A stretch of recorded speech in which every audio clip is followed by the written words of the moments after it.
We conclude our What Do You Believe series with the second part of Life After Death, an end or a beginning.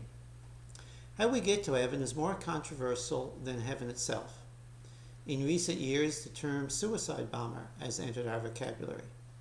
A person straps a bomb on, walks into a crowded area, and detonates the bomb, killing themselves and others. People hijack a plane and use it as a bomb, as they did on 9/11, when so many lives were lost. What does this have to do with heaven? These people believe they are doing God's will, and in doing so gain immediate access into their heaven.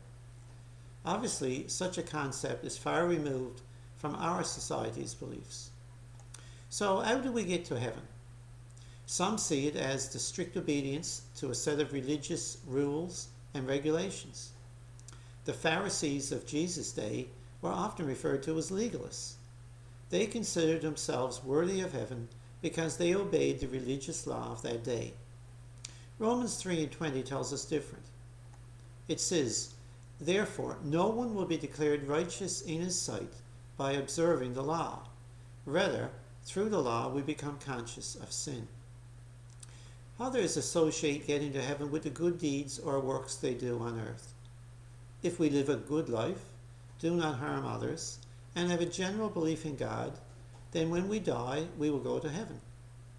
We see someone who we consider good and say, if anyone gets to heaven, surely they will.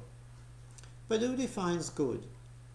Society generally sees it as a person's outward action, without knowing a person's true character or motives for the things they do. 1 Samuel 16:7 tells us, "The Lord does not look at the things man looks at. Man looks at the outward appearance, but the Lord looks at the heart." Society sees people as good by using a predetermined set of values. God does not use the same criteria. Luke 6:15 says, "You are the ones who justify yourselves in the eyes of men, but God knows your hearts. What is highly valued among men is detestable in God's sight." Getting to heaven, our salvation, is more about what God has done for us than the good things we do ourselves.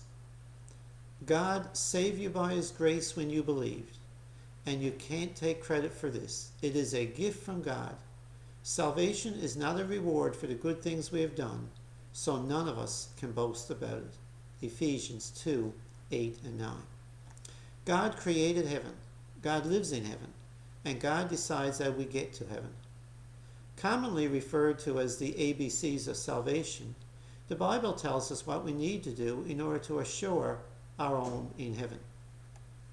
First, admit to God you are a sinner. For all have sinned and fall short of the glory of God. Romans 3:23. Secondly, believe in Jesus Christ as God's Son, that He died on the cross and rose again, and receive Jesus' gift of forgiveness from sin. John 3:16 says, "For God so loved the world, that He gave His one and only Son, that whoever believes in Him shall not perish, but have everlasting life." Confess Jesus Christ as your Lord. Romans 10:9-10 tells us that if you confess with your mouth Jesus is Lord, and believe in your heart that God raised Him from the dead, you will be saved. For it is with your heart that you believe and are justified, and it is with your mouth that you confess and are saved. Most people find it much easier to talk about heaven than hell. Obviously, we can accept a place of ultimate peace and contentment more than a place of eternal torment and devastation. This may explain why surveys show more people believe in heaven than in hell.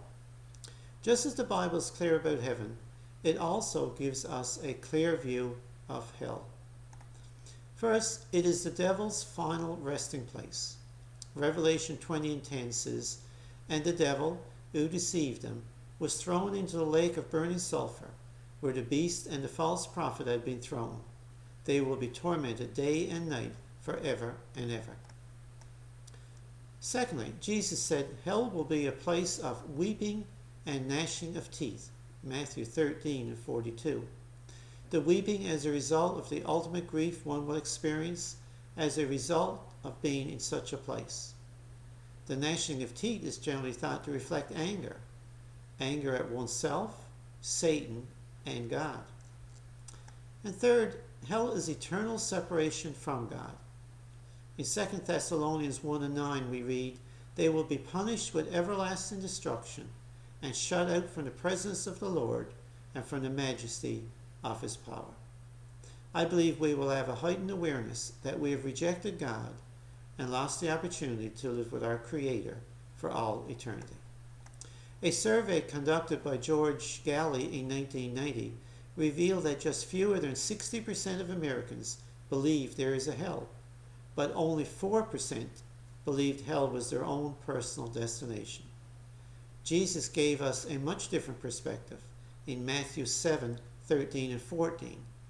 "For wide is the gate and broad is the road that leads to destruction, and many enter through it. But small is the gate and narrow the road that leads to life, and only a few find it." During his earthly ministry, Jesus taught more about hell than heaven. For as long as life exists, death will remain a mystery. What happens when we die? The Bible clearly tells us that heaven and hell are real places, and I believe one day we will discover the truth for ourselves. What do you believe?